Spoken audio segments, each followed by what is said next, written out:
Hey everybody, it's Mike DiLisio, and today I'm going to be reviewing Skoventyr from designer Morten Monrad Peterson and publisher Impatience Games. This is a 1 to 4 player cooperative game where you are playing as a badger. This is based on Danish folklore. So let's head over to the table. I will show you how it plays, then we'll come back here and I will let you know what I think. Okay, here we see a game of Skoventyr all set up. This is a cooperative game that can play from 1 to 4 players, and the gameplay remains essentially unchanged regardless of player count. The game is based off of Danish folklore, and the rulebook does a nice job of kind of explaining some of that. But the general idea is that you, the players, are playing as Skoventyr here, which is a badger and is kind of the animal that is representing all of the good spirits of the forest. This large wooden token here is representing Gamla Erig, which is the Danish devil, so to speak. And the idea is to win the game. There's only one way to win the game. You have to defeat all 6 of these minions of Gamla Erig before he has a chance to reach you. If Gamla Erig ever ends on the same space as Skoventyr, the badger there, then that is one of the game-ending triggers. There are a couple of others, but that would be essentially the main one. This is going to be a very high-level overview because I have already done a full playthrough of this on the channel on my DiLisio Factor show. I will link to that in the description of this video, so if you want to get a bit more information, see it play through, you can go there. All right, generally speaking, the way the game is going to be working is as follows. You've got this deck of cards that is going to be made up of 5 of each of the 5 allies in the game. So here you see 4 of them. You see 3 in this area next to the deck, which is called the future. You've got the Formskifter, the Elefolk, the Nisa, the Huldra, which is in my hand. You start the game with 1 card in hand, and the one that's not represented out here is the Troll. Okay, there are 5 of each of these in this deck, so 25 total. And then there are 13 of the Gamla Erig cards in that deck. Okay, so that's the distribution at the beginning of the game.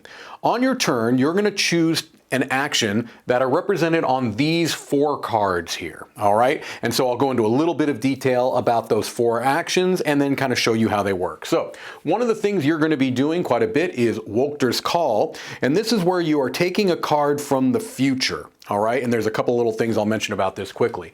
It says that if the leftmost card is an adversary, so for example, if it looked like this, you could not use Skoventyrs Call to either get the Elefolk or the Nisa. You would have to get the Gamla Erig card, all right? But let's say that it was as it showed in the setup, because at the beginning of the game, you can't have an adversary in the future, all right? These cards are all going to have 2 pieces of information. On the left side, actually I'll bring them all here. On the left side is the cost to get this card from the future into your hand. So this is saying if you want the Formskifter to get into your hand, you have to move Gamla Erig 1 space clockwise closer to you to get it into your hand. On the other side of the card is what happens if you choose to play it from your hand as a discard, and it will have a particular thing that it does. In the Formskifter's case, this is a unique one where when you discard it, it just actually is placed out on one of those trees, which I'll talk about in a moment, okay? The Elefolk is going to allow you to get this card into your hand. You have to remove a different ally from the future, put it at the bottom of the deck, and it has a discard power of letting you look at the top 4 cards of the deck, putting them in any order you like, either on the top or the bottom of the deck. Nisa requires there to be an ally clockwise to you. You'd have to move to that spot and reveal the ally. I'll talk about that quickly in a moment. And its discard power is that you can bring 2 different types of allies from the discard and put them at the bottom of the card deck. That's the only way you're ever going to get cards that you have discarded back into the deck. Huldra here has a cost of withering or removing one of the trees. So these trees all start off as healthy. On the opposite side, they are withered. If you are going to take this, kind of pay this cost, if there is already an empty withered tree, that has to be the first one you do. You'd have to remove it, thus making the play area smaller and easier for Garmla Erig to reach you, Volkter, okay? And it has an ability of taking up to 2 cards from the future and putting them into your hand. The Trolled says that you have to reveal 2 allies to get it as a cost, and if you play it as its discard power, you can move Garmla Erig up to 3 spaces counterclockwise, okay? When you have to take this card into your hand, let's say that Garmla Erig is in the leftmost spot of that line, although you could do it at any point, the cost for him is to move Erig 1 space to the right, clockwise, and then you immediately, as soon as you get this card, have to put it back at the bottom of the deck. So it just keeps recycling those nasty Erig cards all over. So that's the call, getting cards into your hand. Volkter's Gambit here simply means to wither a tree to take up to 3 cards from the future and put them at the bottom of the deck. So if this is filled with some cards you don't want, you can choose up to all of them to put down at the bottom. The next 2 are really going to be how you tend to win the game. So Volkter's command is to place an ally on a tree. It has to be first on his spot and then adjacent, and it has to be the same kind. I'll talk about that. And this is the mission. The second part of this action is technically when you would play a card for its discard power. So you can do either this or this. So when you are placing an ally on the board here, there's a couple of things you have to remember. As it said, number 1, it has to be from your hand. It can't be directly from the future. And it has to start on the space that you are in. So if I had that in my hand, I could play that Huldra card by taking Volkter's command, and now this is out here on the board. After this, you can only play other Huldras or Formskifters. That's their special ability, is that they can be any other ally. But you'll, at this point, only be putting Huldras or Formskifters out there. So let's say I put this one here, all right? Anytime you take a card from the future, you scoot them left and then refill, all right? So that's Volkter's command, is when you are doing this action. I mentioned on some of these other cards when you're revealing allies, right now when the allies are in this position, the way they are when you place them out, they are considered to be hidden, okay? So if Garmla Erig ever got onto this card, nothing would happen to that ally because he can't see them. However, if instead they were exposed or revealed, I don't remember the exact terminology, you turn them sideways on the card, and then if Erig were ever to reach that card, this would have to get discarded right away. All right, so it's a little bit of a dangerous thing to do. All right, but once you have started doing this, then you can take the last action, which is to remove one of those minions from the game, which again is how you win. All right. The first thing you do is you remove a minion from the game, and the value of it has to be equal to or less than the allies that are in the forest. So right now, I have 2 allies in the forest. The only allies I could defeat would be one of these 2. But let's say I did that, okay? I remove a minion. I flip it over to show it's been defeated. Then it says to shuffle the deck, so I would shuffle the deck, not the discards, just the deck, and then I can choose one of 3 things to do. I can either run, have revenge, or restore, okay? So run means simply to move Volkter. Let's say that at this point, Garmla Erig had moved right here. He's right behind us, and we had taken this Wrath action, okay?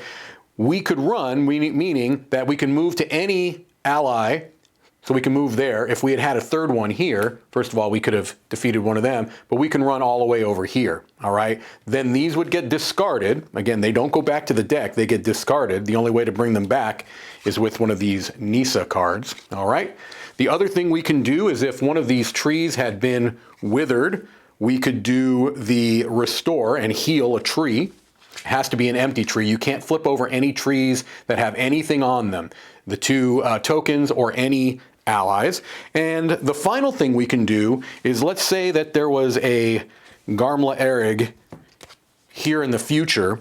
You could do a revenge, which is removing an ally, an adversary. That's the only way you're going to get any of these cards out of the deck, because otherwise they all get cycled down to the bottom. All right, so those are the 4 actions. You win the game by defeating all of the minions out there. You lose the game if Erig ever reaches you, or for example, maybe you had done something like this, you had flipped over all of these, you could not win at this point because you need 4 spaces to place allies to defeat that. So that's another way you could potentially lose.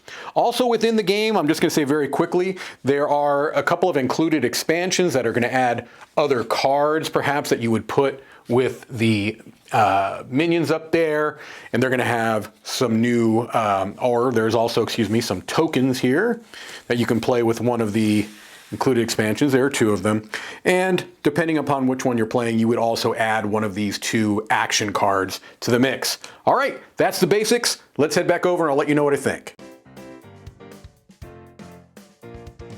All right, so there you see Skoventyr, a cooperative game based on Danish folklore, and I think I mentioned briefly in the overview, but perhaps I didn't, that the rulebook does a really nice job of giving you just enough lore so that you feel like you understand some of what's happening in the game, and it also includes a pronunciation guide, which I think is really, really great.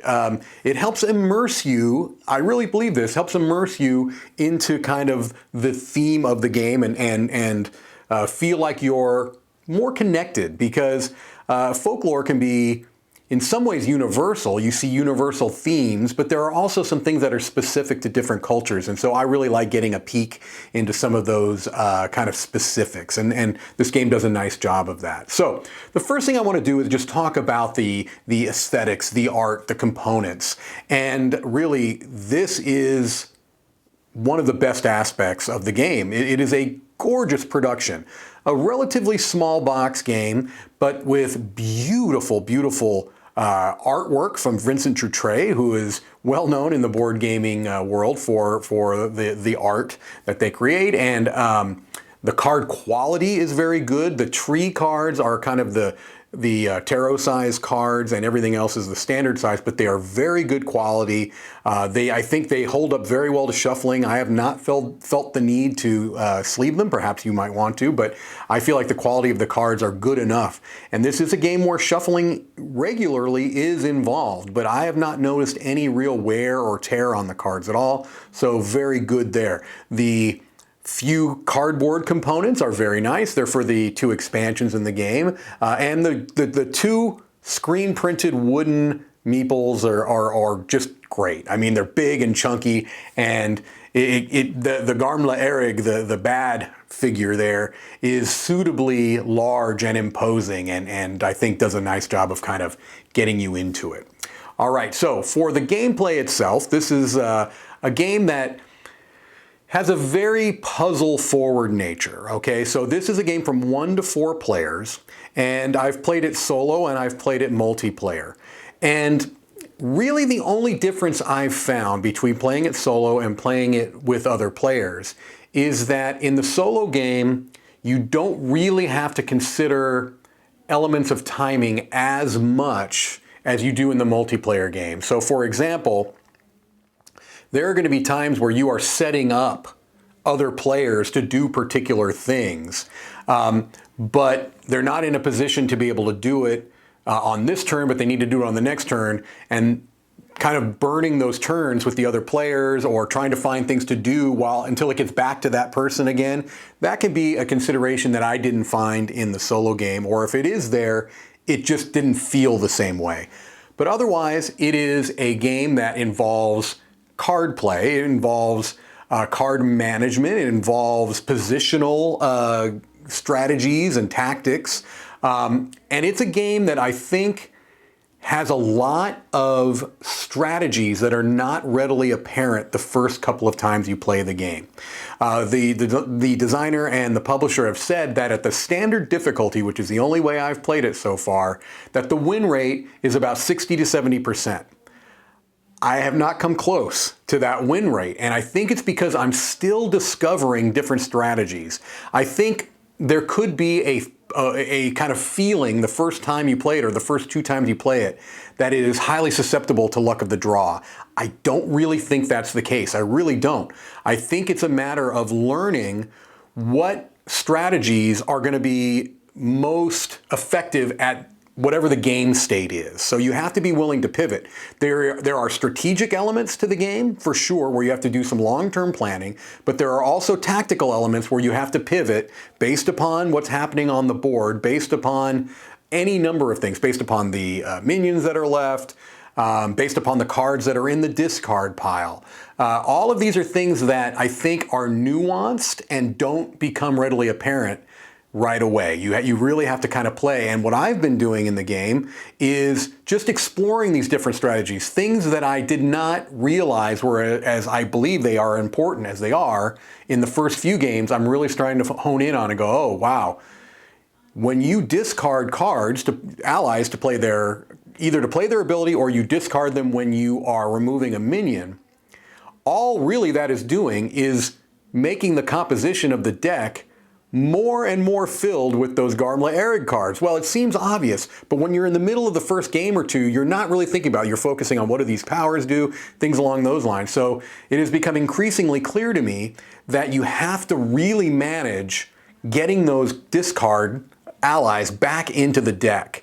Because without that, you get towards the last third of the game and you've got a deck that is composed of maybe 80% adversary cards.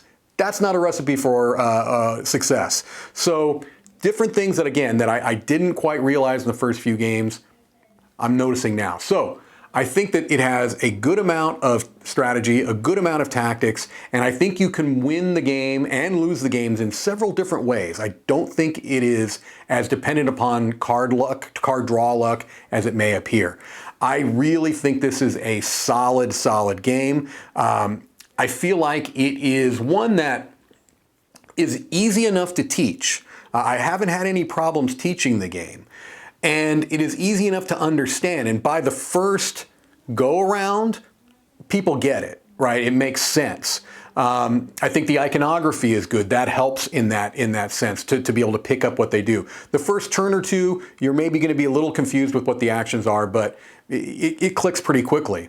But it's one that allows for clever card play. It allows for feeling good. So it teaches easily, it plays relatively easily, and it plays in a good amount of time. And so it does kind of lend itself to, we lost, we didn't make it, it's only been about 40 minutes, let's play another one.